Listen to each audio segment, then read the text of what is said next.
Now on Tucson Business Radio X, Heather Wilpert from the Tucson Metro Chamber and her guests for The Business of. Welcome to The Business Of. We're streaming live from Tucson Business Radio X studio inside Stort Title Building on Broadway Boulevard in Tucson, Arizona. Today's theme is the business of giving. It just so happens that today is hashtag Giving Tuesday. That was a pure accident, but I love that that's working out. And our special guests include Kate McGuire Jensen, the president and CEO of Ronald McDonald House, Charities of Southern Arizona. Hello. Hi, so happy to be here. I'm glad you're here with us. As well as Andy Heineman, CEO of Tucson Values Teachers. Thank you for having me. Of course. And David Simpson, the COO of Big Brothers and Big Sisters of Southern Arizona. Absolutely. Thanks, Heather, for having me. You're welcome. Our pleasure. Accompanied here is our Vice President of Tucson Metro Chamber, Michael Guyman. Well, hello, everyone. How are we doing today? Great. Doing Absolutely. great. Have you all been giving today since it's Giving Tuesday? Always. Yeah. To my own organization and a few others. That's right. Good. That's great. So believe it or not, nonprofits in Arizona they are the sixth employer in the state of Arizona, nonprofits. That's a big number. And of the Tucson Metro Chamber members, it's about 18%. So it's big business. It's a huge population of businesses that are nonprofit. Let's get started today by having each of you just tell me a little bit about the history of your organization. So if people aren't already familiar, they learn a little bit about. Do you want to start, Andy? Be happy to. Well, Tucson Values Teachers was founded in 2008 as an education initiative of the Southern Arizona Leadership Council. And that's a business membership organization of more than 140 local businesses and presidents and CEOs. Well, back then, together with leaders in education and including district superintendents in the University of Arizona and various philanthropic organizations, the Southern Arizona Leadership Council established TVT as an education and business partnership to address the issues of the teacher workforce at the time. And they wanted to positively impact the quality of the region's education system. And we're the only nonprofit in the state of Arizona that I know of that directly supports teachers. Okay. Pretty cool. That is pretty cool. And at the same time, somewhat sad that there aren't more in a way supporting the teachers. That's so necessary. But we're glad that you stepped up to the plate. Yeah, thank you. Yeah. How about you? Yeah, absolutely, Heather. And so Big Brothers Big Sisters of Southern Arizona started in Tucson back in 1963. And so next year it'll be 57 years. Wow. Yeah, exciting, right? And so we're actually part of a bigger organization, Big Brothers Big Sisters of America. We're an affiliate of theirs, and they started over 100 years ago. And so when you think about 100 years of mentoring, that's really awesome. 100 years of individuals that have dedicated given their life, their time, their energy to mentoring a young person. And so we're very fortunate that we have this program here in Tucson, and the Tucson community has continued to support the work that we do, and 100 years more. Yes. I would probably not be around, but 100 years You never know. Right? Medical sciences, these things. David, real quick, I'm just curious. It started 100 years ago. Do you know the impetus behind why it was created at that time? I mean, what was sort of the issue that made people say, hey, we need to have this organization for folks to mentor young kids? Yeah, great point. And I would say even back then, the idea was giving someone one-on-one attention and giving an individual the opportunity to shadow, spend time, build a close relationship, even back then became really important, right? At every level. I mean, you guys know this. Ironically, even if you're not a member or a mentor in our program, everybody in some form of fashion has been mentored. Right. So even back then, Big Brothers Big Sisters has been leading the work when it comes to what mentoring, the effect it really has on everyone at some level. And while it might look different for some people, there's always something we can be doing to make sure a young person or an individual can get from point A to point B with the support they need. That's great. And so, yeah. I love that. Kate, tell us about your organization. Yeah, the history of Ronald McDonald House Charities is actually pretty cool. It's a really good example of what can happen when a couple of people get together and make some change. It started in Philadelphia in 1971, and there was a football player with the Philadelphia Eagles who had a child who had cancer. And at that time, if you think about it, there weren't children's hospitals really. Right. And so parents from out of town were sleeping in the hallway, sleeping in their cars. And fortunately, his daughter got better. And when he went back to his team, he said, come on, we got to do something about this. So they partnered with the Eagles, had friends with McDonald's and at the hospital, and they built the first Ronald McDonald House. And they thought they were solving a need in one community. Right. And now there are, 375 houses around the world. That's wonderful. Yeah. There's one at the Vatican or something like that? There are two in Rome. There's not one at the Vatican, but there are two. I thought I read that on your website. No, there are two in Rome, yeah.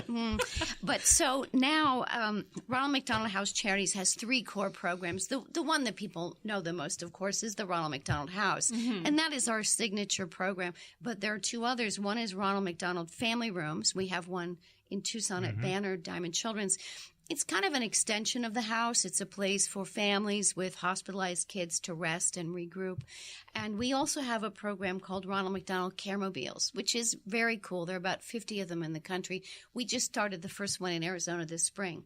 And it's a mobile unit designed to take either primary care or dental care into to kids in underserved areas. I love that. So, yeah, it's a really wonderful organization. I'm proud to be part of it. And it's interesting that since it began in 1974, that I saw that Tucson, it was the 21st. Right. And so that's pretty early on as far as if there are 300 of them now. Why was Tucson at the cutting edge of them all? Well, it's if you live in Tucson, you know about Angel Charity for Children. True. Angel Charity for Children actually got started. It was a similar story to the one in Philadelphia. The woman who started Angel Charity had a child with cancer and saw what was going on in the hospitals here. She started this big fundraising enterprise in order to start a Ronald McDonald House. Oh, okay. So we started here in 1984, actually, well before Phoenix. And so we always like to hear that. We like to be ahead. Yeah. So we've always been more charitable than Phoenix. We're just better all around. Anyway, David, let's go back to you for a little bit because I was reading about some of your programs and a few that I found so interesting were the Mentor 2.0. I love that idea. Even the Big Couple. And so tell us more about some of your, how people can be involved. Absolutely. And so the Mentor 2.0 program we're really excited about. We are on year 4 of that program. And so this is how this happened. In the state of Arizona, for every one counselor, there's 902 students, right? If you take the state of Arizona. So what that tells you is there is very little support or guidance that our students are getting on a day-to-day basis when it comes to preparing them for life after high school. Right. Marie Logan, our CEO, decided she and the board wanted to find a way to help narrow that gap here in Tucson. And that's what Mentor 2.0 is. It is us working directly with our school partners, which is Amphi High School, a part of the Amphi School District, and also City High. And we're pairing up these students as early as 9th grade with the mentor who have been to college, who have experience as managers in the workforce field, right. And they are paired up with them for the duration of their high school career. Right. I love that. So, David, this is specific to workforce because, one of the things that we are working on at the Chamber relates to getting kids in middle school and in high school knowledgeable of the career tracks that exist. And not all of those career tracks require a 4-year degree. Absolutely. Many of them you can have a great career after getting a certificate or some sort of accreditation through Pima Community College, other colleges. I mean, there's a lot of great careers out there. So is that mentorship solely focused on workforce, or are there other things that are involved in that mentor process? Great question. So really what we're trying to do is it's a college readiness program, but it's bigger than that. We're trying to make sure that when the students graduate, they have a plan for the future. That might be college, that might be military, that might be CTE, that might be helping them secure certification in a specific career field. Right. And we start that process as early as 9th grade, right? Building up their idea of what intangibly they'll need, study habits, self-awareness, leadership skills. We spend a lot of time on those soft skills 9th and 10th grade year. And then by the time they become juniors and seniors, hey guys, now it's time to start digging into what do you really want to do, right? And the mentors can stay matched with them even after high school. So you're absolutely right. What we've learned about that program is to assume every kid is going to go to college is crazy. That's right. Now, granted, our parents told us we had to, right? I was born in the 80s. They didn't really tell me what I needed to do. They just said, duh, you go to college. And now that I'm in debt, it's like, but when you know better, you do better. So what we're trying to do is not tell kids you got to go to college, but you do need to have a plan. Right. Because our generation is going to be, while the most probably educated, also the poorest, right? So what we're trying to do is avert making sure the students know, walk away with a plan. If you have college, how do we help you pay for it? How do we get you where you need to be? I think that's great. And I think the term now is make sure that you have a post-secondary experience, right? Absolutely. Whether that's, like I said, at the community college level, at a training school, at a university, as long as you have some sort of post-secondary experience and accreditation or degree. Absolutely. That's where the push is to really broaden that, because like I think we all recognize there are great careers that you can have and you can have throughout your entire life without a 4-year degree or a graduate degree or a PhD. Absolutely. There are a lot of different degrees out there. We are involved with and I'm sorry, I'm not trying to take this too far away, but I think this is a very interesting topic, especially since it's one of the priorities of the chamber right now. We're working with an organization, Center for the Future of Arizona, and they are very they're very involved in a program called Pathways to Prosperity, which really gets to what you're talking about, making sure that there are those pathways identified in the middle and high school level. So I think this is great work. Oh, absolutely. And it's a very intentional program, right? Very intentional, where we outline for the student, where do they want to go? How do we help them get there? And they get that support one-on-one. Yeah, Perfect. I love that idea. Cool. That's great. And Andy, with the Tucson Values Teachers, I saw that you actually won an award from Raytheon. Well, we have the Raytheon Leaders in Education Awards that we give out to teachers. Oh, tell us more about that. And we just had our huge Stand Up for Teachers event on November 7th at Lowe's Ventana Canyon. And that's an event we hold either annually or every other year. And basically it's to recognize teachers and business. So this year we gave out the Spirit of Education Award to two businesses, Pima Federal Credit Union and Freeport McMoran, who both have been very, very supportive of teachers and education in the community. And then at that same event, we recognized three high quality teachers. And this is an extensive process that these teachers have to apply for. And it's an application process, and it's reviewed by the committee. And so these teachers were selected, three, and they received $2,500 apiece. That's and huge. Also $2,500 for their school. Fantastic. And then there are 9 finalists that also received gift awards, and they're recognized. And it's all about making sure that we recognize teachers for the quality work they do in the classroom. Because we're short teachers. The statistic recently is still in the state of Arizona, we're short over 1,400 teachers, and that impacts kids, right? Absolutely. Sure does. And so we all know a quality teacher in the classroom, an effective teacher in the classroom is the number one correlate for increasing student achievement. Right. It's the professional expertise of the teacher. That's great. And I also saw that you have the program to make it a little bit easier for the teachers with the teacher discount card. And that was great to see all the different businesses and organizations who have contributed to that. Well, and that's the beauty of Tucson Values Teachers is that our organization partners with business. And we do that to attract, retain, and support teachers in Tucson and Southern Arizona. And so the discount card is just one way a business can participate. Right. And then we also have sponsorships at events and so on. But that way you can give teachers a 15, 20% discount on a service that you're providing locally. That's great. Awesome. And I saw some of the events that you put on at Ronald McDonald House, the house party. Yeah, that's a blast. Yeah, tell us more about that. We have often done a wine and cheese kind of event other places, and about 5 years ago we decided, hey, we have a house. Why don't we move the event back to the house? And it's been hugely successful. We just There were 750 people. Yeah, it was really awesome. And the theme is sort of red shoes, after Ronald McDonald. But it's just it's a great big party. Ones? Big red but not everybody wears shoes? big red ones.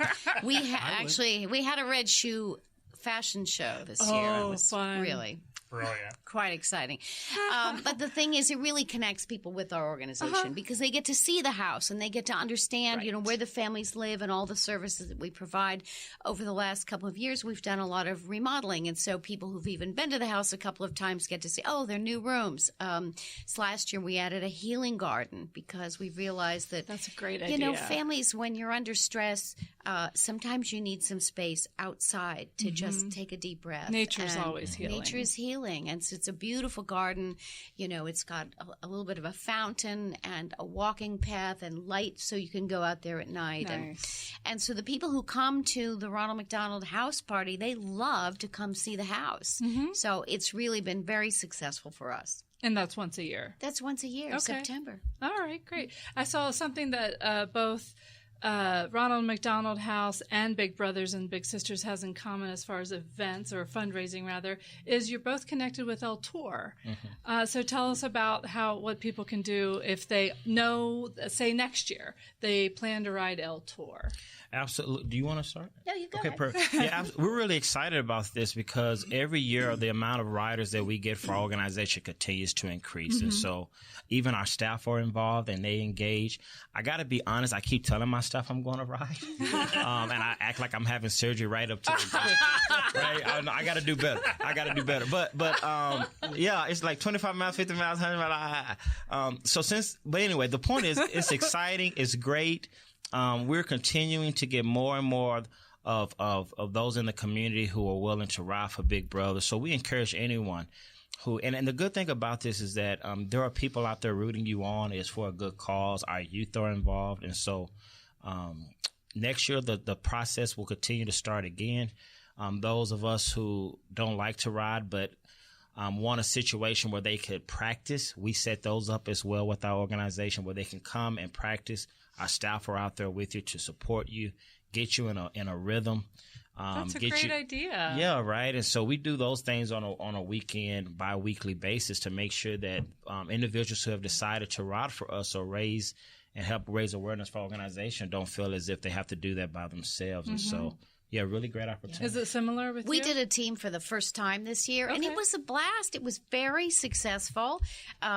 We had about 25 riders for the first time. We had one of our staff who hadn't really ridden a bike since she was about 10. Oh, wow. And now she's making us all look bad.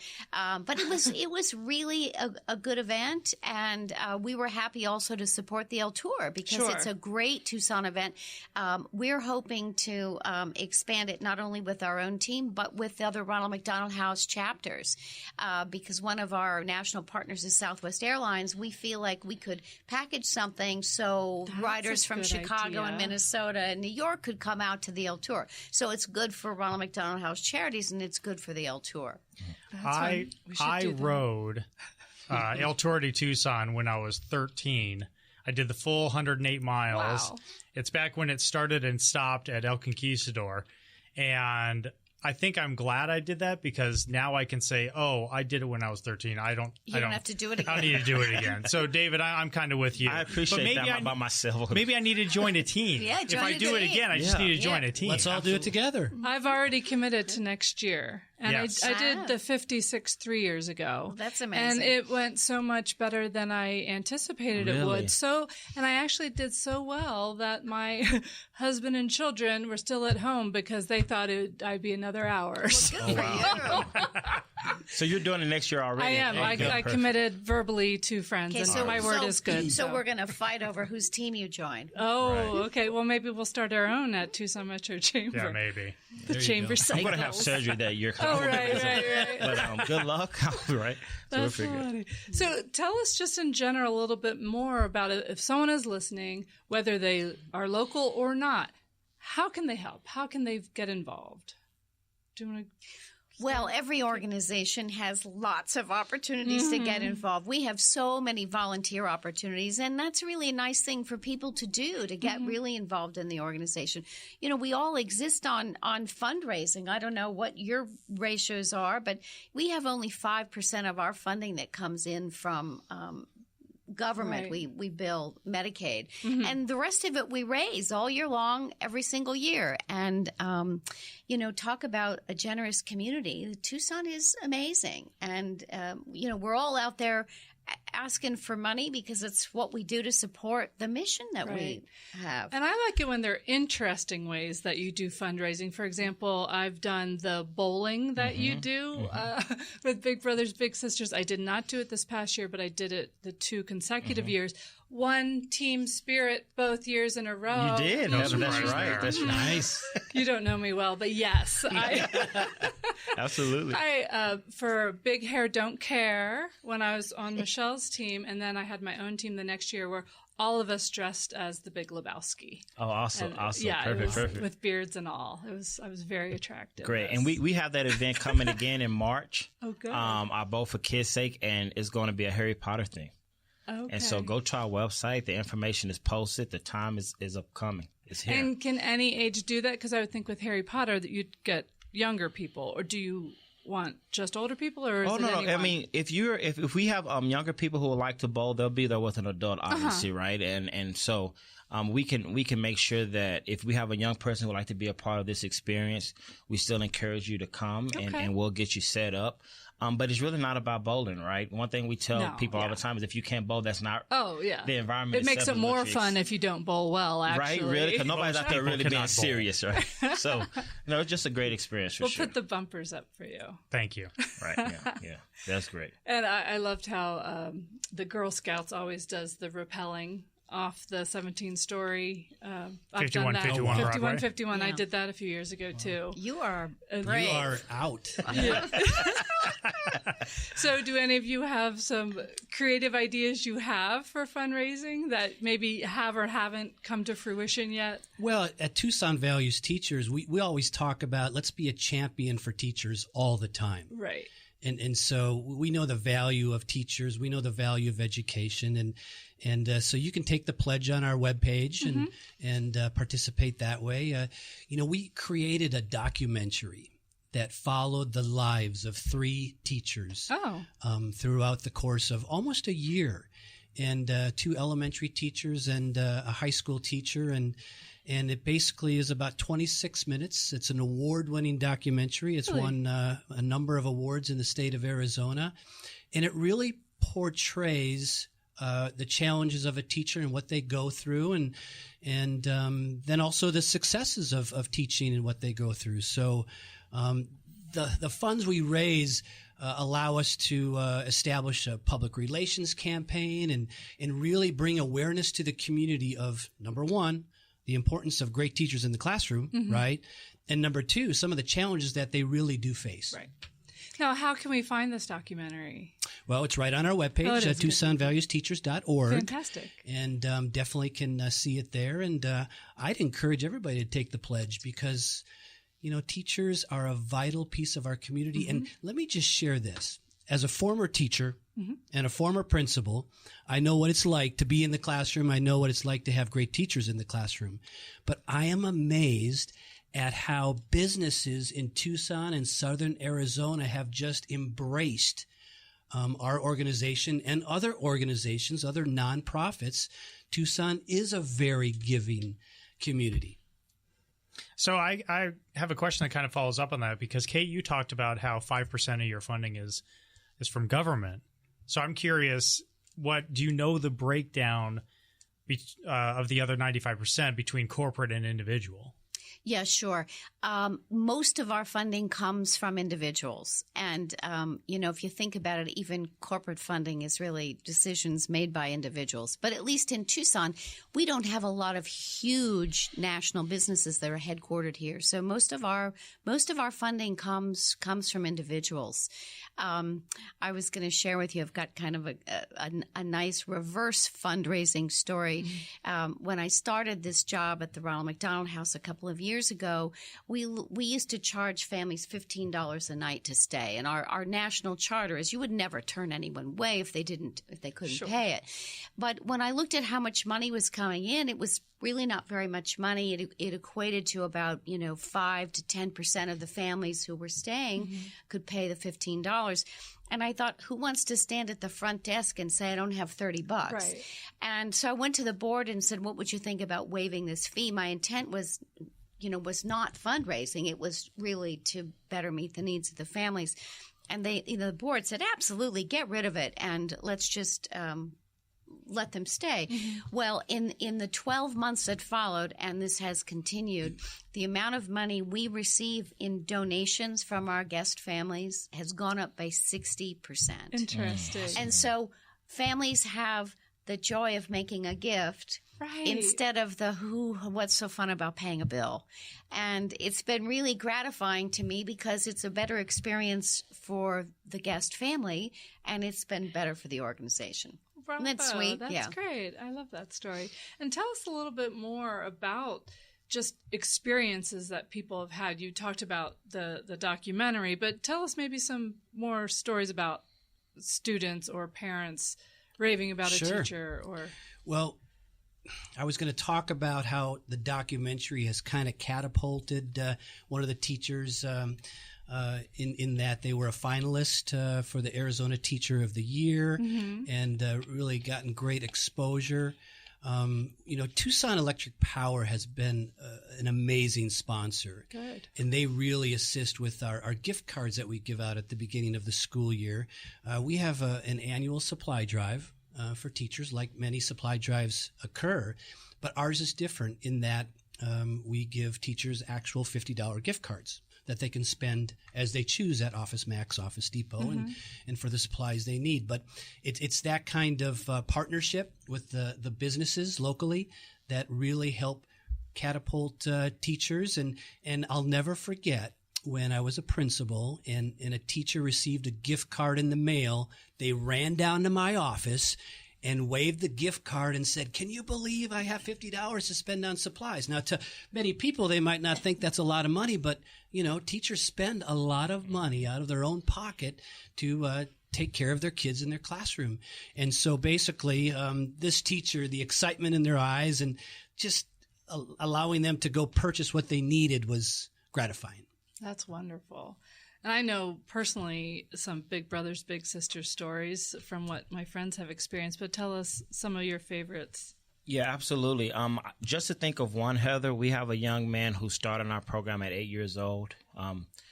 He was taken away from his family for different reasons, and he was put in foster care, and we found him a big brother. And he's been with that big brother now for 11 years. Wow. That young man has now graduated from high school. He has a job. But most importantly, he has a relationship and a friendship with an individual that will be lifelong, right? And so when I came to Big Brothers, I was fortunate to support that match. One thing that I'm really excited about with this organization is every match we have is supported by one of our match support specialists. There's not a situation where we throw them out in the community and say, have at it.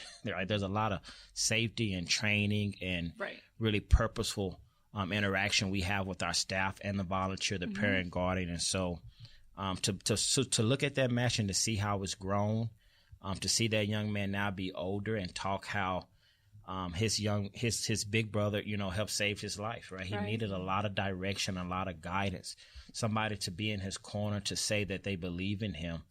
And so that's huge, right? I was fortunate. I had a mother and a father. Right. Not everybody has that.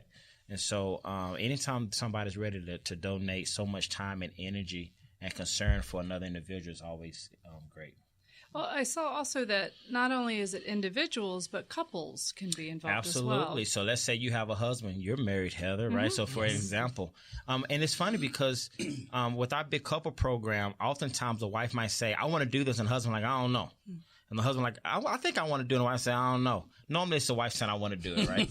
And the husband says, yeah, well, how about we do it together? But we have a program like that where the couple can actually engage and support, and you still get, one child. Right. And have that same exact impact, right? Because what happens is sometimes somebody like, why would a mother wants to introduce another woman to her, into their child's life? That's weird, but it's not like that at all, right? We're not there to replace the parent.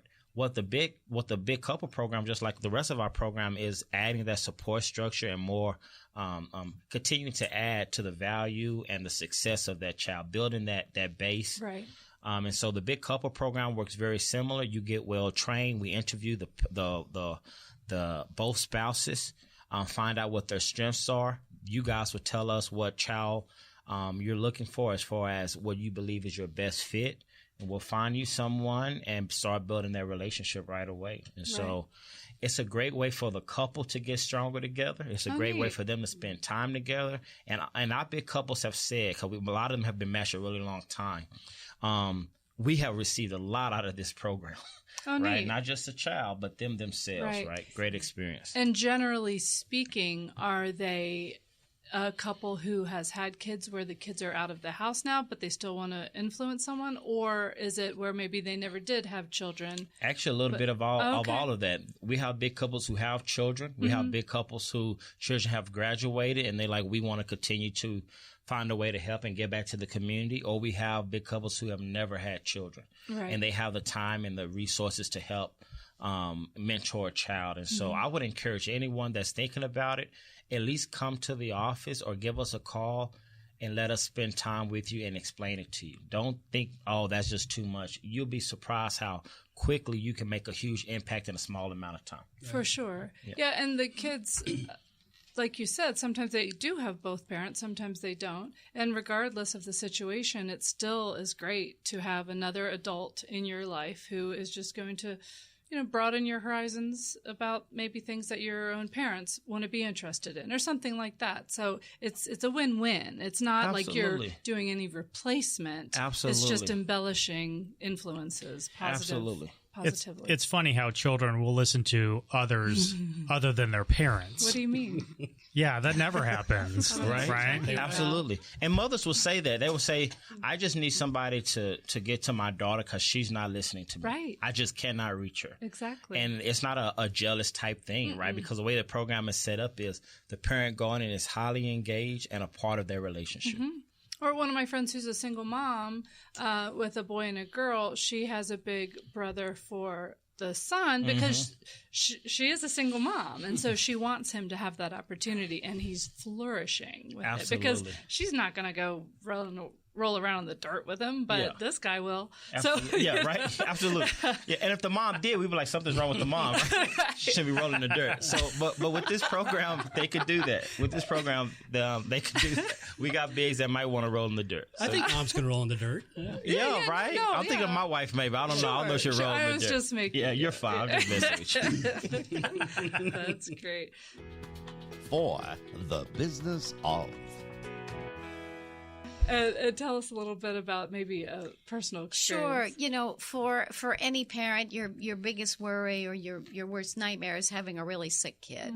And, we all know it happens. And the thing about the Ronald McDonald House is it's provides some solace for those families. We had a family last year, a single mom and a teenage daughter. They were from that Payson area, so rural Arizona. And the young woman was, 15 and super healthy and, smart kid, honor roll kid, cheerleader, drama club, and then was diagnosed with this very rare immune disorder. Had to be treated like cancer, so she needed to be in Tucson and had a bone marrow transplant and had all the complications that you could possibly get with a bone marrow transplant. Mom was a single mom. Her husband had died a few years earlier. So the mom had to give up her job in Payson and to stay at the Ronald McDonald House. Anyway, they were here. They stayed with us for 183 days. And if you just think about what that would have cost, I mean, I don't know too many families who can afford to pay for hotels for 7 months. No. The other thing about the Ronald McDonald House is when people are staying there, you have home-cooked meals every day. We have volunteers that come in and cook. You have a supportive community. There are staff and volunteers and other families who know what you're going through. And even if you could afford to stay in a hotel, it's so isolating. Right. So at the Ronald McDonald House, you come home and people care about you, and they ask how your daughter is and how your day was. And when this mom went home, she said to me, Kate, if it weren't for the Ronald McDonald House, we wouldn't have a home to go to. Wow. We would have lost everything. And I'm so happy to report that this young woman has done great. And in fact, we brought them back. They were our host family for the Red Shoe House party. Good. And you know, she gets to be a senior in high school and gets to be a normal kid again. Wow. But they went through hell last year, and you wouldn't wish that on anyone. Mm-hmm. But I was so proud that we were there to support them. Yeah, thank goodness. And so since we are from the Tucson Metro Chamber, we are very much about, you know, helping businesses thrive and I'm losing my train of thought. Help me here. But and helping the community prosper, is that where you're all going? All that stuff. Mm-hmm. And so do you find that generally Tucson is philanthropic, and or are there times of years where you do have dips, and is there a way you can help balance out the dips? What do you find? I think most organizations, and you guys jump in if I'm wrong, most organizations layer the type of fundraising that you do so that you cover all of the bases. Mm-hmm. And, you know, you do a lot of grant writing, you do a little bit of special event, you do direct appeal, you do, you know, working through the board. Mm-hmm. And so, you know, for us, it all balances out. It's never a lot of something. It's a lot of everything. Right. We try not to be very event heavy. We've really worked to move away from relying on events because, you know, we all know they're fun to go to, but they really take a lot of time to put together. They do. And it's not sustainable for a small organization like ours to be putting on a lot of events. Mm-hmm. We try only to do events if they have other reasons. Okay. They need to have another reason to be there. That's why we move the event to the house. So when people are there, they're not just having a glass of wine and dancing and having fun. They're connecting with our mission. And how many people do you employ? We have only 8 full-time people. Okay. I figured it would be more. No, 8 full-time and 6 part-time people. Okay. And big brothers, big sisters? Same. We have 15 total. Okay. And 2 of those are part-time. All right. 2 of those part-time. Well, time to grow Tucson Values teachers. It's myself and my Chief Operating Officer, Katie Rogerson, 2 of us. Wow. And so we run the programs and the organization, and we've got a very, very supportive board, but at this time it's just 2. Right. And as far as the boards for each of your organizations, how often are you looking for new board members? What does that entail? We refresh our board every year. We have 3-year terms, and people could stay on for 2 terms. But, you know, like all boards, we try to keep it balanced with people from various parts of the community and different industry. We have people on our board who provide free services to us, like legal services and that kind of thing. We have a terrific board, just a terrific board, and they're very engaged and generous and, you know, play the right role. So we're really lucky. I think best practice is for board members to rotate. It used to be that board members stayed on a long time, and that really is not best practice anymore. I agree. Mm-hmm. Yeah, and I would just second that. We have a really good board, and I would just add that we're always looking for individuals who want to make it their mission to continue to serve youth in the community, right? And so, and we also have a junior board as well, right? So if you are a young professional and you're looking for something that has a little bit less of a commitment as actual being on the board of directors, It's a great it's idea. a great opportunity, right, to kind of ease your way into that. What does it look like to build a relationship, speak on behalf of the organization? So we're really excited about that. Our junior board is close to 15 right now. So a lot of young professionals that are excited and have been with us for a while, and we're looking to continue to grow that. We started one as well. Oh, awesome. Year and a That's half. great. It's really a great opportunity. It's Absolutely. as you said, young professionals who are learning what it's like to serve on a board, what the responsibilities are. We also offer them some professional development and mentoring with our board members, and they're starting to be a little fundraising machine in their own right. Absolutely. So, Fantastic. it's very cool. I'm amazed at the number of people that are on multiple boards. I And find so, that. through my experience in meeting with people, they're on various boards. And at Tucson Values Teachers, we've got principals, teachers, superintendents, and then business leaders to kind of expand the board. And we are always looking for new board members. And again, we have 3-year terms. And so we want a good mix to really support our mission and vision. That's how we are at the chamber too. It's a very diverse board, and we're just making a very conscious effort to have, different ages, different professions, different political stances, different. I mean, it's very diverse, and so I think it makes a difference. You bet. And we like having people with new ideas and Innovative. Exactly. Great word. Great word. Is there anything else you want to? I just, on the business, we're sort of on the business of nonprofits, which I guess the more appropriate term is not for profit, because at the end of the day, you're still a business. You need to meet payroll. You need to look at revenue streams, how they match up with expenses. You're delivering a product, right? I mean, it's mainly in your case more of in the form of service, but it's still a product and a value that you're delivering to individuals in this community. I like that word, Tucson Values Teachers. Value. Right? Yeah. It is a value. I may have specifically mentioned that, Andy.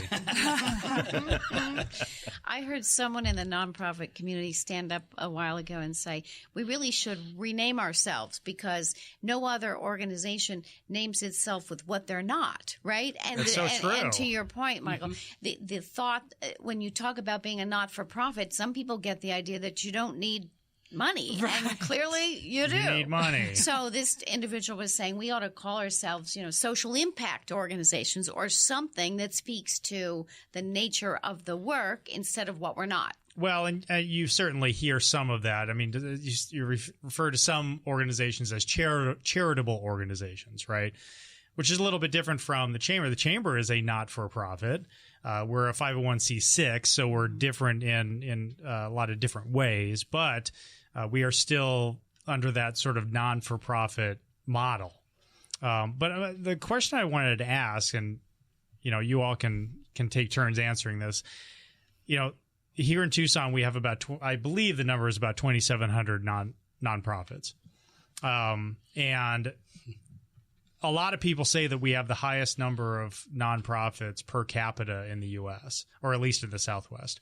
And then that generates there's so many nonprofits. They're competing, especially in a community like Tucson where we're 1 million people, sometimes for that same dollar, right?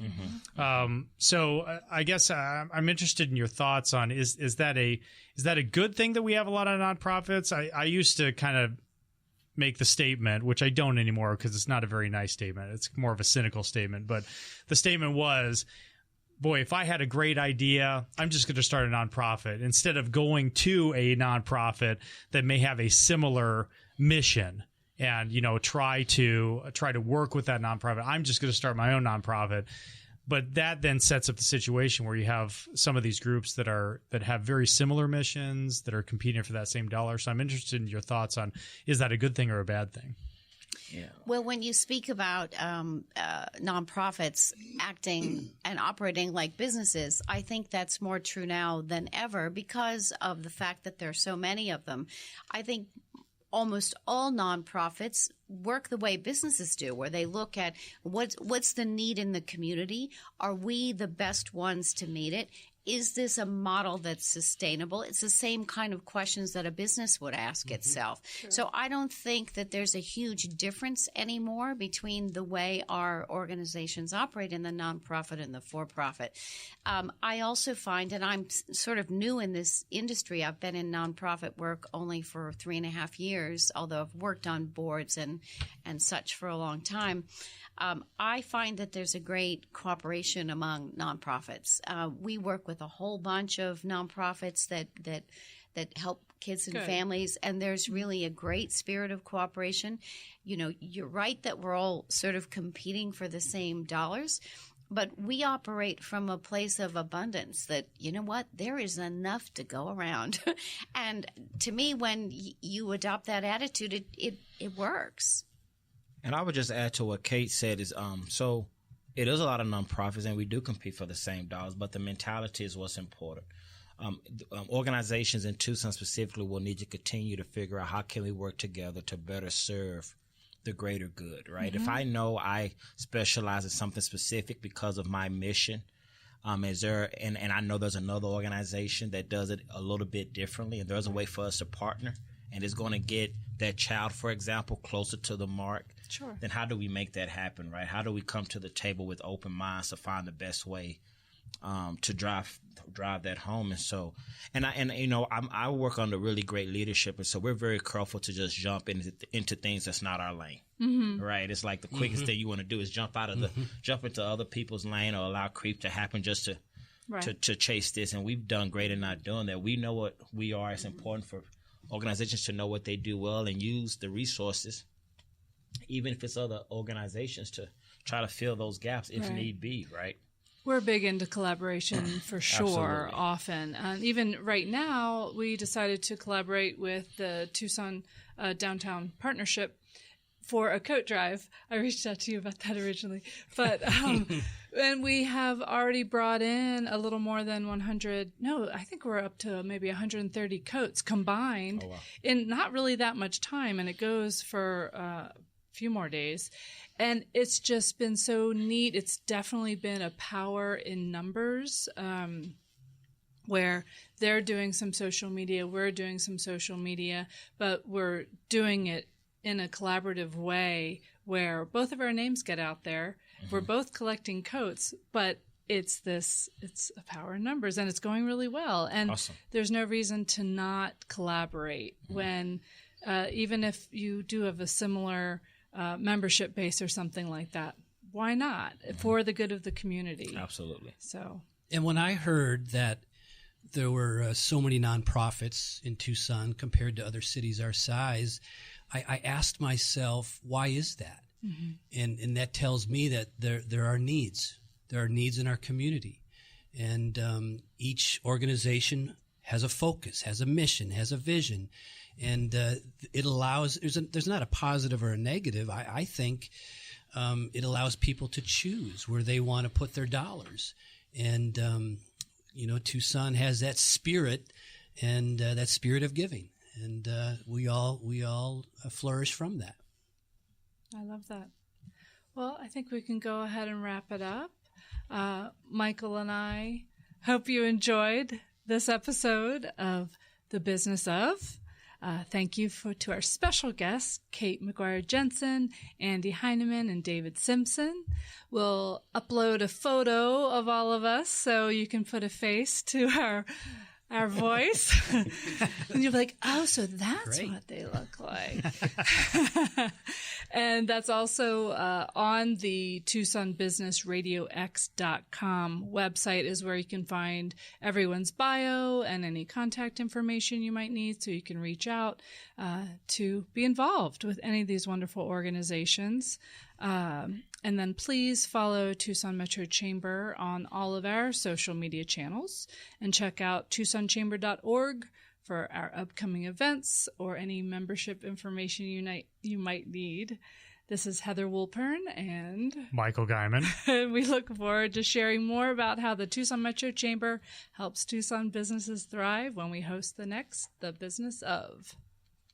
Thank you so much. Thank you. You're welcome. Thank you. The Business of, an informative podcast with Heather Wilburn from the Tucson Metro Chamber, can be heard here continuously on TucsonBusinessRadioX.com.